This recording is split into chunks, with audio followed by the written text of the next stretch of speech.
To be honest, I really haven't given it much thought because what I previously just said about the season we had and how much commitment it takes to play the games we did and give it our all. So I really haven't thought about that deep in the future because I still need to process the year we had, and it was one filled with ups and downs, but ultimately I personally and our team did everything we could to try and, win as many games as we possibly could.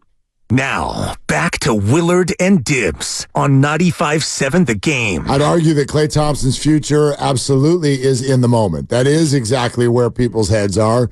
That is this moment. But I get it. This isn't trying to pin Klay or anyone else. When you do this for a living, you sort of get used to the things people say when they just don't want to answer a question without saying, I don't want to answer the question. I haven't given it much thought is one of those things. Right. Because we don't know if he's telling the truth or not. We're not inside his head. It feels like he probably has given it some thought. I got a $100 bill that I would bet that he's given it plenty of thought. Of course. But he doesn't, this is true and this is fair. For people who have press conferences, by the way, already, just by virtue of you having a press conference, it means you're pretty cool.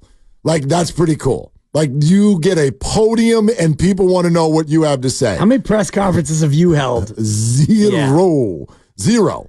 I've been in the Q&A as a varsity sports coach. Yeah, I've hosted press conferences for other people. Yeah. I've had two reporters maybe asking me questions post-match, but that's about it. That's it. No podium, no dais. No. Yeah, I had a little dynasty up there, Grandy, but don't let that get in the way. I've had them in my living room before, but nobody wants to attend them. Hey, kids, get up here. Oh, God, Dad wants to talk again. Anyway, if you're having a press conference, you're pretty cool. And no, you don't have to answer the question before you're ready to answer it. Them's the rules. We're going to try to ask. You answer it when you're ready to answer it. Klay Thompson doesn't need to answer the free agency question yet because it's not July 1st, so he didn't answer it. But in that world, we also get to take what our guess is when you don't answer it. Because how long was that, Grandy? It's about 17 20 minutes. Yeah. About 16 and a half. Did he ever say I want to be a Warrior? If he did, I think we all missed it. Did he say I want to stay? If he said that, we all missed it. It's an option. Well, he doesn't have to say that. No, he doesn't. He can go full Brandon Ayuk and start releasing things through his camp, or go full Debo and scrub him from his IG. Oh, my God. What if Klay Thompson sold his boat? If Klay scrubs his IG, I quit. I mean, my God. My goodness. Klay Thompson's Tiburon estate is up for sale. Yeah. Uh-oh. Right? He could have said that. He chose not to. And that's fine. Yeah. That's fine. It's not he like did reflect on his time here and how much he enjoyed it. Yeah, but reflecting on his time here, that doesn't necessarily feel like a good thing. Agreed. I'm glad he was asked. What was that about when you stopped and started staring up into space before you walked off the floor? And his answer had a pretty hefty pause in it. And again, I translate that as, well, let me think about what part of that I'd like to share with you and which part I'd like to keep totally to myself. And then the conversation ended up in talking about a dude in a Warrior jersey up high in the stands. In the 300 level. Do you have it, or do you want me to hit it, Grandy? Let's play that for everybody. Here Some of the things going through my head. Well, the first one, just disappointment because did not shoot the ball well, obviously. Big old donut, so that wasn't very fun. I did look up in the nosebleeds, though, and I did see a man wearing a number 11 jersey. That made me happy, considering my history in Sacramento, from playing a state championship there to playing the Kings in the playoffs. That was kind of a full circle moment for me. So that was actually a good moment, just seeing that Warriors fan standing by his lonesome up in the 300 level, repping 11. That made me grateful. Okay. So again, every answer, what do I want to share with you? What do I not want to share with you? So first, I was disappointed I didn't play well. Then I saw a guy in my jersey, and I started to reflect on my connections to this area of the country and what have you. Do you buy that that's what was going through his head? I don't know. I mean, I don't know. It absolutely looked like someone who was walking off the court and then had a thought, like a lightning bolt, shoot through his brain. Oh, hold on a second. This might be it. Let me soak it in for a second. But that runs anathema or counter to what he said in the press conference where he said he hasn't even thought about free agency. So how can you pause and take it all in about possibly having the end be near and at the same time not have thought about free agency, which would lead you to the end perhaps being near? Huh. I'm making light of it. No, obviously he has thought of it. And walking off the court after that game, and he mentioned the donut, 0 for 10 from the floor.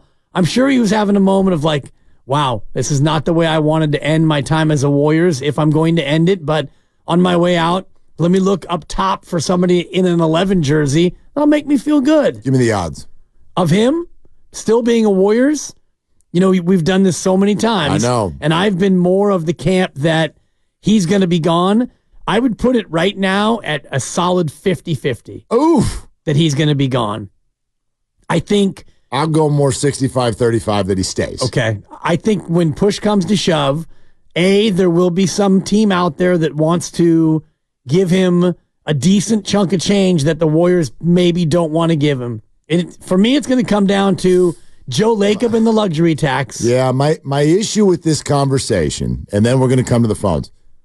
My issue with this is it feels to me, and I don't know Klay Thompson, it feels to me like he is someone who operates with a very healthy dose of, I want respect from the people around me. That matters to him. First of all, he has it, but he may wrap that up into tangible things, such as the salary that is offered to you. And so, in other words, I would think normally someone who's achieved this much with this organization and apparently wants so badly for Steph, Klay, and Dre, for all of them to be together, that let's say someone did offer you 28 and the Warriors offered you 22. I think most human beings actually in Klay's position would go, I'll take the 22. If the rest of that stuff actually matters to you that much, how can you put a price on that? Especially when you've made $260 million on the court. On the court alone, right. The guy is probably, I don't know, is he closing in on $500 million in terms of just overall earnings in his career? Whatever. It's well over $300 million for sure. Okay? So if money's no object and you love a place and it's home and you love your coworkers, would you take a little bit less to stay? I'd argue most humans would say yes, unless that human is highly attached to the meaning behind whatever those numbers are. And Klay strikes me as one of those people. Right. And that's why the percentage... It's not a detriment. No, not at all. It's not a criticism. Right. It's just an assessment of, I think the likelihood of him leaving becomes higher because of that perceived characteristic. If they do offer him 22, and let's just play with that for a minute, he would be the Warriors' fourth highest paid player next year behind Wiggins and Draymond, assuming that everybody is still on the team. So Klay's going to make 22. If he gets, 25 from, and let's just pick Orlando, because the great Jimmy Shapiro, who inundates us with emails, he sent the email with Klay Thompson next team odds. Orlando is the favorite at 3-1, and their highest paid player next year will be Cole Anthony, making 12.9. Jonathan Isaac is making 17.4 next year, not fully guaranteed. Klay would go to Orlando, a team with a ton of cap room, and he would probably be the highest paid player. He'd be the most established. He'd be the veteran, and he could fulfill a lot of those respect quotients on a new team, being the OG, the four-time champ, making the most money and all the rest of it. Yep. And not have to go out there and carry the water, really. It's also crazy to think of an NBA team having Klay Thompson as their highest paid player. Right. Like Banchero's only making 12 next year. Wendell Carter Jr. is making 12. They got a bunch of pups. Yeah. These guys are all team options. They can afford it, and they need shooting, and that's why everybody need brings veterans, up. yeah. That's why everyone brings up the Orlando Magic. But again, my assessment of the quote-unquote big three is that they can't have that label anymore unless you're simply talking about emotions. They emotionally will always be the big three. Personalities, they'll be that after they retire. But in terms of pecking order and responsibility, that number needs to go down for all of them. All of them. And so the idea of Klay Thompson going somewhere and having the pressure of being a 1 or a 2, like, he probably doesn't see it this way, but if I were him, I don't want that. I don't want that because you can't do that anymore. You're not a 34-minute per game, 25-point per night person. You're just not that. That's what this year just proved. And I think a team like Orlando would be one that would afford him to be in the role much more befitting of a player at his age and his minute restrictions, because they do have so many young, talented players. Franz Wagner averaged 20 this year. They got Suggs and Carter Jr. and a bunch of other 23 and 24-year-old pupsters. And they're in the playoffs. Yeah, they are. Yeah, they're well into the playoffs. Yeah, that was a cold reminder.